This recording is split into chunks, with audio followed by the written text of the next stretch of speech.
Your dog looks at you and wags his tail. You already know he loves you. But what if I told you that the most powerful thing he's ever said to you, you completely ignored it? Not once, every single day. And the worst part? There's one thing most owners do instinctively, something that feels totally normal, that your dog reads as a direct signal that you don't trust him. We're getting to that. Stay with me. Welcome to Canine Mind. If you're new here, hit subscribe right now because this is exactly the kind of thing we cover every week. Here's what most people get wrong about dogs. Because a dog is expressive, the barking, the jumping, the tail, people assume they understand everything their dog is communicating. But dogs have an entire second language running underneath all of that. A language built not from thousands of years of domestication, but from millions of years of wolf pack behavior that never fully left. And if you don't know how to read it, you're missing the deepest conversation your dog is constantly trying to have with you. These 6 behaviors are his love language. And by the end of this, you're going to look at your dog completely differently. 1. The lean. You're standing in the kitchen, you're talking on the phone, not even paying attention to him. And slowly, without any fanfare, your dog walks over and just leans his entire body weight into your leg. Not jumping, not barking, just leaning. You probably reached down and scratched his ear without even thinking about it, then went back to your call. That moment was bigger than you realized. In wolfpack dynamics, physical contact between pack members isn't casual. It carries meaning. Wolves press against the animals they consider their closest allies, the ones they would defend, the ones they trust their survival to. When a wolf or a dog leans into you, he is physically placing himself in contact with the being he considers most important in his environment. Now, here's what makes this one fascinating. Dogs that lean are not anxious dogs seeking comfort from a stranger. Research published in the journal Applied Animal Behavior Science confirmed that the leaning behavior in dogs is directly correlated with secure attachment, not anxiety-driven clinginess. There's a difference. An anxious dog leans because the world terrifies him. A securely bonded dog leans because you are his world. The distinction is in what else he does. Does he look relaxed, eyes soft, weight comfortable against you? Or does he tremble, pant, and scan the room while leaning? The first one, that's the love language. That's your dog saying, in the most physical way he knows, you are my anchor. And before we go any further, number 4 on this list is the behavior that almost every dog owner on the planet completely misunderstands. I've seen it happen 100 times. It looks like a bad sign. It is the opposite. Don't skip ahead. 2. The yawn. This one has been misread for decades, and honestly, it's not your fault. You're sitting across from your dog. Maybe you're having a tense moment. You just scolded him. Or there's a visitor he doesn't know. Or you're stressed from work and the energy in the room is heavy, and your dog looks right at you and yawns. Big, slow, dramatic yawn. Most people think he's bored. He doesn't care. He's tired. He is none of those things. Animal behaviorists call this a calming signal. It's a term coined by Norwegian dog trainer and researcher Turid Rugaas, who spent decades observing thousands of dogs interacting with each other and with humans. Her finding was remarkable. Dogs yawned deliberately, not because they're sleepy, because they're trying to lower tension. In dog-to-dog communication, a yawn is the equivalent of saying, I come in peace. Let's calm down. When your dog yawns at you, especially after a correction or during a stressful moment, he isn't tuning you out. He is actively working to stabilize the emotional atmosphere between the two of you. He's read your stress, he's registered the shift in the room, and he's responded with one of the most sophisticated social tools in his communication arsenal. He's trying to take care of you. And there's more. Dogs also yawn in response to human yawns, a phenomenon studied at the University of Tokyo, where researchers found that dogs yawned contagiously in response to their owners' yawns far more reliably than they did to strangers' yawns. The contagious yawn in humans is tied to empathy, and it appears it is in dogs too. Your dog is wired to feel what you feel. The yawn is proof. 3. The check-in glance. You're at the park. Your dog is off the leash, running, nose to the ground, completely absorbed in a world of smells you can't even imagine. He's 20, 30 feet away. And then, for a split second, he stops. He turns his head. He looks directly at you, makes sure you're there, then goes right back to what he was doing.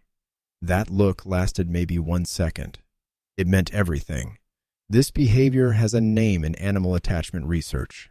It's called referencing, and it was studied extensively by researchers at the Eötvös Loránd University in Budapest, one of the most respected canine cognition research centers in the world. What they found was that dogs, unlike wolves and unlike most other domesticated animals, have evolved a specific cognitive mechanism to monitor their human's position, attention, and emotional state during independent activity. In plain language, your dog has a part of his brain specifically designed to keep track of you, even when he's doing something else entirely. Wolves don't do this with humans. Other animals don't do this with humans. Dogs do. And the frequency of the check-in glance is directly tied to the strength of the bond. Dogs with secure, trusting attachments check in more often, not because they're anxious about being away from you, but because you are genuinely their reference point for safety in the world. The next time you're at the park and your dog is running free, count those glances, because every single one of them is him choosing, in the middle of his own joy, to make sure you're still there. That's not obedience, that's love with 4 legs. Now, we're getting close to the one that's going to change how you behave around your dog permanently. Number 5, stay with me, because if you've been doing what most people do, you've been sending your dog a message you absolutely didn't mean to send. 4. The belly reveal. Here it is. The one everyone gets wrong. Nishtum snorts. Your dog flops onto his back in front of you, belly up, paws in the air, completely exposed, and almost every person reading this right now immediately starts rubbing that belly, which your dog may love. But that's not actually the point of why he did it. In the wild, the belly is the most vulnerable part of any animal. It's where vital organs sit unprotected. No fur armor, no muscle shielding, just skin. In wolf packs, a wolf rolls onto its back in front of a dominant pack member as the ultimate signal of trust and submission. Not fear-based submission, relational submission. The acknowledgement that says, I trust you completely. I have no defenses up with you. I'm choosing to be vulnerable in your presence. Here's what makes this profound. A 2020 study from the University of Pisa found that when dogs rolled onto their backs in front of familiar humans, as opposed to strangers, their stress hormone levels actually dropped during the exposure, meaning the vulnerability itself was calming because of who was present. The act of being exposed in front of you makes your dog feel safe, not scared. He is showing you the softest, least protected part of his body. He is doing it calmly. He is doing it willingly, and he is doing it specifically with you. That is not a request for a belly rub. That is a declaration. 5. The gift. Don't get this wrong. Your dog bounds up to you with something in his mouth. Maybe it's his favorite toy. Maybe it's a sock he stole. Maybe, brace yourself, it's something he found in the yard that you would rather not think about. He drops it at your feet. He looks up at you. He waits. Most people laugh it off, or worse, scold him, or immediately take the object and walk away without acknowledging the gesture. That is the mistake. That is the moment that tells your dog, in language he completely understands, that his offering was rejected. Here's what's actually happening. This behavior has deep roots in wolf pack resource sharing. In a pack Food and resources are shared among trusted members, not distributed indiscriminately, but offered deliberately from one bonded individual to another. When your dog brings you something, he is participating in that ancient exchange. He is treating you as a member of his inner circle, worthy of receiving what he values. Research from the Animal Cognition Lab at Goldsmiths, University of London, has documented that object-presenting behavior in dogs is preferentially directed toward their primary attachment figure, not toward strangers, not toward acquaintances, but toward the person at the center of their social world. That sock isn't a sock. That toy isn't a toy. It is the dog equivalent of someone saving the last piece of something for you. It is a gesture of inclusion.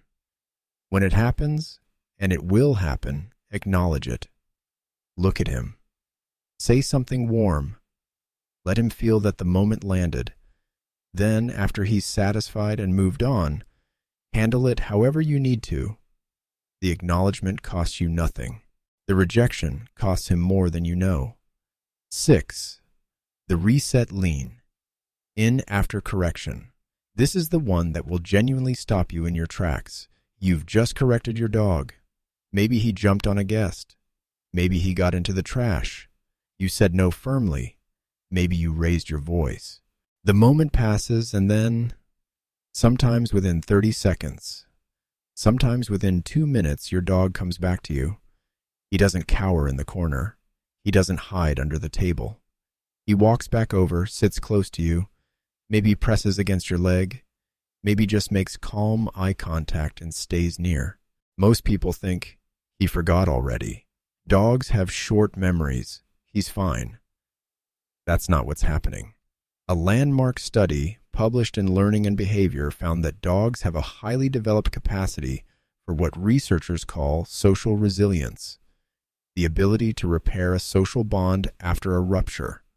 This is not a behavior found in all social animals. It requires a specific cognitive awareness that the relationship exists, that it was momentarily disrupted, and that it can be restored. Your dog coming back to you after a correction isn't memory loss. It's forgiveness. Active, conscious forgiveness. He processed the correction. He understood something shifted between you, and he chose to come back and reestablish the connection rather than withdraw from it.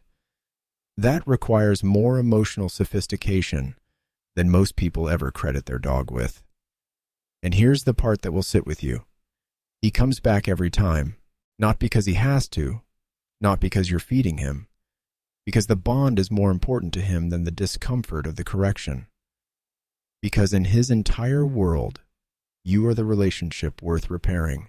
You probably got a dog because you wanted a companion, a loyal presence, something that would be glad to see you, be there when things were rough, ask nothing complicated in return. What you got was someone who checks on you mid-run just to make sure you're still there, who brings you his most prized possessions, who positions his most vulnerable self in front of you and feels safe doing it, who reads the tension in a room and tries to fix it, who comes back after every disagreement, who leans into you physically because you are the thing his body gravitates toward. That's not a pet. That's a choice he makes every single day. And now that you know how to read it, you're going to start seeing it everywhere.